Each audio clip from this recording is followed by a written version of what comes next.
मोदी सरकार पर दलितों के अपमान का आरोप लगाने वाली कांग्रेस पार्टी अपने दलित नेताओं का कितना सम्मान करती है, इसका वीडियो सामने आया है। दरअसल कांग्रेस पार्टी के राष्ट्रीय अध्यक्ष मल्लिकार्जुन खड़गे के अपमान का यह वीडियो है जो सोशल मीडिया पर खूब वायरल हो रहा है, जिसमें सोनिया गांधी और राहुल गांधी समेत कांग्रेस के कई दिग्गज नेता सोफे पर बैठे हुए थे, लेकिन वहीं पर मल्लिकार्जुन खड़गे के लिए एक अलग से कुर्सी लगा दी गई। और जैसे ही ये वीडियो सामने आया, सोशल मीडिया पर वायरल हो गया और बीजेपी के नेताओं से लेकर आम जनता ने भी कांग्रेस को आड़े हाथों लेना शुरू कर दिया। आम जनता ने यह आरोप लगाया कि कांग्रेस दलित नेता का अपमान कर रही है, वो दलितों के सम्मान का सिर्फ दिखावा करती है, सिर्फ ढोंग रचती है, जबकि सच्चाई ये है कि सबसे वरिष्ठ नेता हैं मल्लिकार्जुन खड़गे कांग्रेस पार्टी में, और राहुल गांधी किस तरीके से उन्हें एक अलग कुर्सी दे रहे हैं बैठने के लिए, सोफे पर उन्हें नहीं बैठाया जा रहा है। इसको लेकर बीजेपी ने इसे एक मुद्दा बना लिया है जाहिर तौर पर, और बीजेपी के प्रवक्ता अमित मालवीय ने एक वीडियो शेयर किया और इस वीडियो में मल्लिकार्जुन खड़गे एक कुर्सी पर अलग बैठे हुए नजर आ रहे हैं, जबकि दूसरी ओर कांग्रेस सांसद राहुल गांधी, सोनिया गांधी सोफे पर बैठे हैं और बीजेपी ने इसे दलितों का अपमान बताया है। दरअसल ये मामला तब शुरू हुआ जब बीजेपी को दलित विरोधी बताते हुए यह आरोप लगाया गया कि जब नेता प्रतिपक्ष टीकाराम जूली राम मंदिर गए तो उनके बाद बीजेपी के पूर्व विधायक ने उस मंदिर को धुलवाया। कांग्रेस के इस पोस्ट को राहुल गांधी ने शेयर किया था, लेकिन वहीं पर अब बीजेपी इस तरीके से मल्लिकार्जुन खड़गे का ये जो वीडियो है जो कि गुजरात का है, जब अहमदाबाद के साबरमती आश्रम में प्रार्थना सत्र के दौरान ये तस्वीरें दिखी हैं। वहां पर सरदार वल्लभ भाई पटेल राष्ट्रीय स्मारक पर कांग्रेस कार्य समिति की बैठक हुई है और वहीं पर ये तमाम नेता पहुंचे थे। तभी का ये वीडियो है जब दरअसल मल्लिकार्जुन खड़गे को एक अलग कुर्सी पर वहां पर बैठाया गया, जिसको लेकर अब सोशल मीडिया यूजर्स लगातार कांग्रेस पार्टी पर हमलावर नजर आ रहे हैं, क्योंकि मल्लिकार्जुन खड़गे न सिर्फ कांग्रेस के वरिष्ठ नेता हैं बल्कि अध्यक्ष हैं और मीटिंग में उपस्थित नेताओं में सबसे बुजुर्ग वो थे।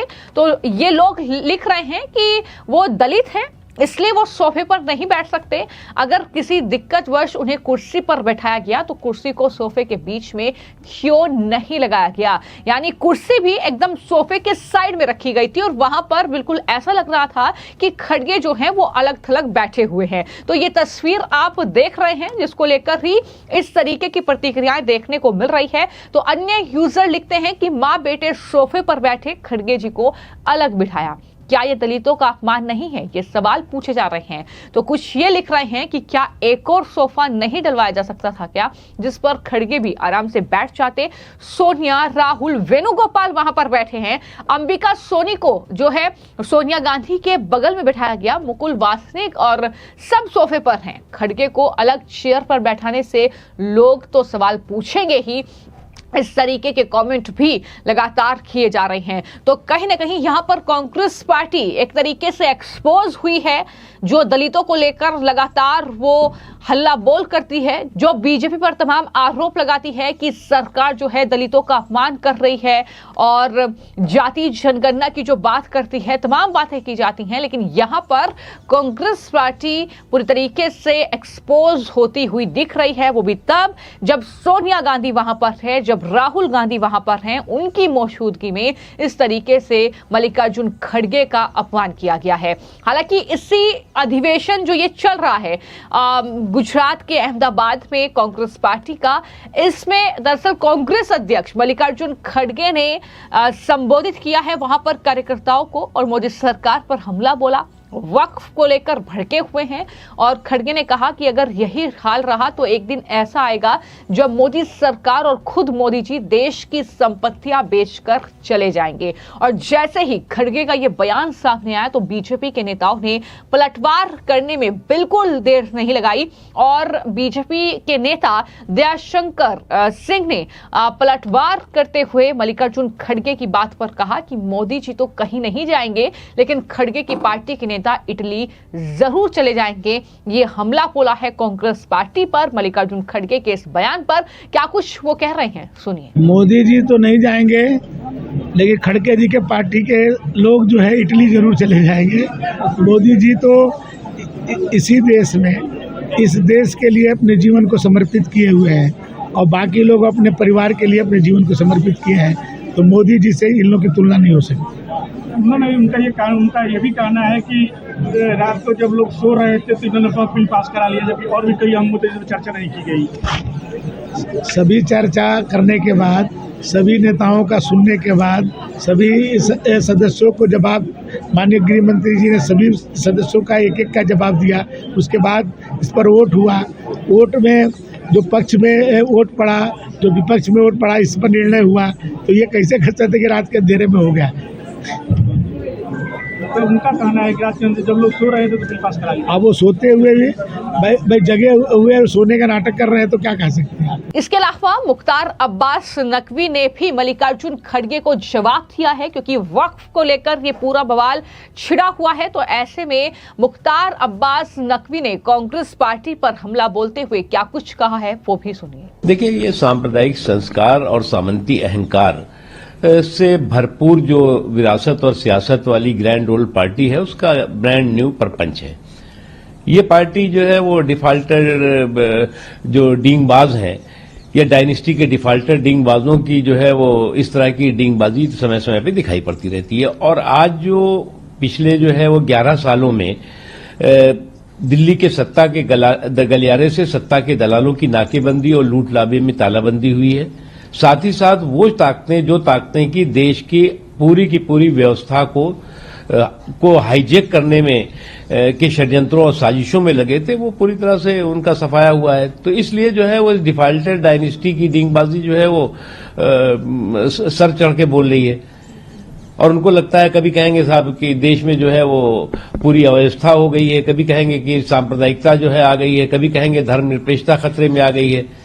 तो ये वो लोग हैं जिन्होंने आज तक सांप्रदायिक ध्रुवीकरण के जरिए जो समावेशी सशक्तिकरण है उसको हाईजेक किया है, अपहरण किया है और करके अपनी सियासी रोटियां सेकी। लेकिन वो दुकानें बंद हो गई हैं, क्योंकि नरेंद्र मोदी जी ने सांप्रदायिक ध्रुवीकरण के छल को समावेशी सशक्तिकरण के बल से ध्वस्त करके और देश में आखिरी पायदान पे खड़े हुए व्यक्ति की आंखों में खुशी और जिंदगी में खुशहाली के लिए काम किया। इसलिए इस सामंती संस्कार, अहंकार और सांप्रदायिक संस्कार वालों की समस्या है। तो बीजेपी के कई नेता जो हैं इस पूरे मामले को लेकर लगातार कांग्रेस पार्टी को जवाब दे रहे हैं। बीजेपी के जो सांसद हैं परवीन खंडेलवाल, दिल्ली से, उन्होंने भी कांग्रेस पर हमला बोला और कहा कि हर राज्य में जनता ने कांग्रेस पार्टी को रिजेक्ट कर दिया है। हर राज्य में वो जाती है तो उन्हें दूसरी पार्टियों की बैसाखी की जरूरत पड़ती है और तब भी वो नहीं जीत पाती है। तो इस तरीके से परवीन खंडेलवाल ने कांग्रेस पर हमला बोलते हुए क्या कहा है, सुनिए। देखिए, कांग्रेस की सबसे बड़ी जो प्रॉब्लम है वो ये है कि कांग्रेस हर राज्य में वहाँ की जनता उसको रिजेक्ट कर रही है। आज कांग्रेस को किसी भी राज्य में जाने के लिए उस राज्य की जो राज्य स्तरीय पार्टियां हैं उनकी बैसाखी लेनी पड़ती है, तब कांग्रेस जाकर के खड़ी होने की चेष्टा करती है। ऐसे में कांग्रेस के नेता, चाहे वो खड़गे हो या कोई और हो, वो एक नैरेटिव को बिल्ड करने में लगे हैं कि पता नहीं कांग्रेस ने देश के साथ क्या कुछ किया। और पूरा देश जानता है कि कांग्रेस ने देश के साथ क्या किया। देश को देने की बजाय कुछ चंद परिवारों ने जिनका संबंध सीधा कांग्रेस से था, उन्होंने सब कुछ वो प्राप्त किया जिसके वो अधिकारी नहीं थे। तो इसलिए इस प्रकार के बयान अपनी राजनीतिक प्रतिबद्धता को सिद्ध करने की कोशिश है, इससे अधिक कुछ नहीं है। नहीं, जहां पर कांग्रेस कहीं गलती से भी चुनाव जीतती है तब ईवीएम ठीक हो जाती है, चुनाव आयोग ठीक हो जाता है। लेकिन चुनाव आयोग और संवैधानिक संस्थाओं पर आरोप लगाना कांग्रेस का एक फैशन बन गया है। चुनाव के नियम बड़े स्पष्ट हैं। अगर आपको वोटर लिस्ट से या किसी भी और चीज से यदि आपको परेशानी है तो आपको अधिकार है कि आप उसकी कंप्लेंट करें और चुनाव आयोग उसका संज्ञान लेगा। आप केवल पब्लिक बयानबाजी करेंगे और जो संवैधानिक संस्थाएं हैं उनको प्रतिवेदन नहीं देंगे तो कौन आपकी बात को स्वीकार करेगा। इससे साफ जाहिर है कि आपकी मंशा पब्लिक बयानबाजी की ज्यादा है, क्योंकि आपके आरोपों में दम नहीं है। तो न सिर्फ जो है खड़गे ये दावा कर रहे हैं कि मोदी जी यहां पर संपत्तियों को बेचकर चले जाएंगे, बल्कि उनकी तरफ से ईवीएम का रोना एक बार फिर से रोया गया है। ईवीएम पर एक बार फिर से दोष मढ़ रहे हैं, अपनी बौखलाहट हार की ईवीएम पर निकाल रहे हैं। लेकिन लोग इस पर भी तंज कस रहे हैं और कह रहे हैं कि जो आप हिमाचल में जीते, जो आप तेलंगाना में आपकी सरकार है, जिस तरीके से कर्नाटक में आपकी सरकार है, तो फिर वहां के मुख्यमंत्रियों को तो इस्तीफा देना चाहिए अगर ईवीएम में इतनी ही गड़बड़ी है तो इस तरीके से लगातार अब कांग्रेस पार्टी फंसती हुई नजर आ रही है। और मल्लिकार्जुन खड़गे के इस वीडियो को लेकर, उनके इस बयान को लेकर लगातार बीजेपी अब राहुल गांधी, सोनिया गांधी और मल्लिकार्जुन खड़गे को कुछ इस तरीके से घेरती हुई दिख रही है। फिलहाल आपकी इस मामले को लेकर क्या राय है, हमें कमेंट बॉक्स में जरूर लिखें। धन्यवाद।